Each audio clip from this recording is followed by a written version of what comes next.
Tu ressens cette fatigue mentale? Ce moment où ton cerveau tourne en boucle, analysant chaque détail, chaque possibilité, chaque scénario? Tu veux prendre une décision, mais plus tu y réfléchis, plus tu te sens paralysé. C'est comme être coincé dans des sables mouvants. Plus tu bouges, plus tu t'enfonces. Mais laisse-moi te dire une chose, ce n'est pas une fatalité. C'est un piège que ton esprit te tend, et aujourd'hui, on va apprendre à s'en libérer.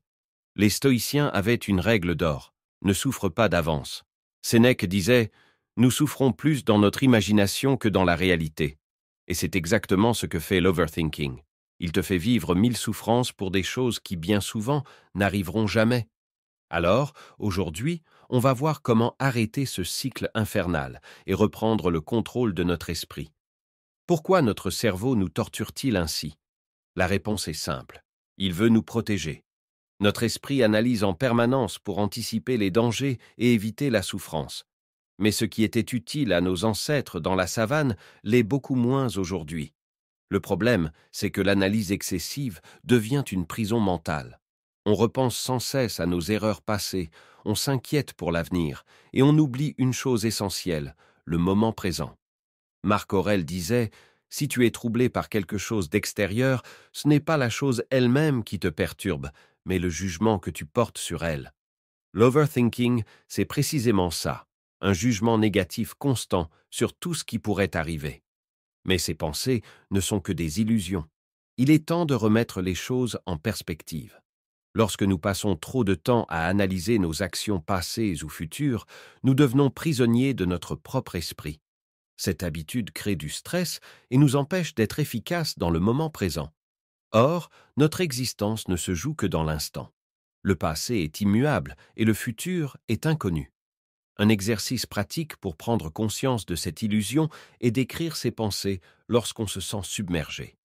En posant les choses noir sur blanc, on réalise souvent que nos craintes sont exagérées. Cela permet de mieux discerner ce qui mérite vraiment notre attention et ce qui n'est qu'un bruit mental inutile. Enfin, adoptons une attitude stoïcienne face à nos pensées. Observons-les sans nous y attacher. Nous ne sommes pas nos pensées, et nous avons le pouvoir de choisir celles qui méritent notre énergie. Ainsi, nous cessons d'être dominés par elles et retrouvons notre liberté intérieure. Épictète, l'un des plus grands philosophes stoïciens, nous enseigne la distinction fondamentale entre ce qui dépend de nous et ce qui ne dépend pas de nous. La majorité de nos pensées excessives viennent de notre obsession pour des choses que nous ne contrôlons pas. Pose-toi cette question. Est-ce que ce à quoi tu réfléchis en boucle est sous ton contrôle?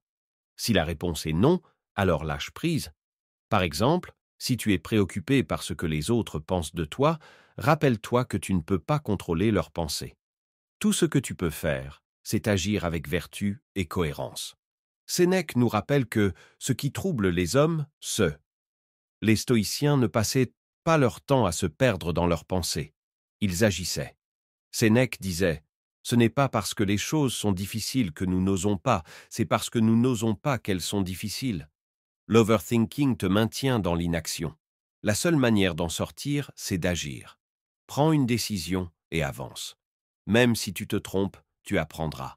Et c'est ainsi qu'on progresse. Un exercice simple, la règle des 5 secondes. Quand une pensée parasite t'envahit, compte jusqu'à 5 et agis immédiatement. Ne laisse pas ton cerveau avoir le temps de t'enfermer dans l'analyse. L'une des armes les plus puissantes contre l'overthinking, c'est la pleine conscience. Se recentrer sur l'instant présent. Marc Aurèle nous rappelle « Concentre-toi sur l'instant présent, car seul le présent est à toi. » Une pratique simple, la respiration consciente. À chaque fois que ton esprit s'emballe, recentre-toi sur ta respiration. Inspire profondément, expire lentement et observe ton environnement. Ce simple exercice casse le flux de pensées incessants et te ramène à la réalité.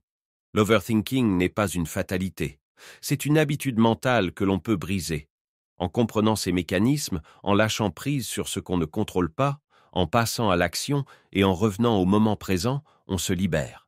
Les stoïciens avaient compris que notre véritable liberté ne dépend pas des circonstances extérieures, mais de notre capacité à maîtriser nos pensées. Alors, la prochaine fois que ton esprit s'emballe, rappelle-toi ces principes et pose-toi cette question. Suis-je en train de vivre ou suis-je en train de me perdre dans mes pensées? choisis de vivre, agis et avance.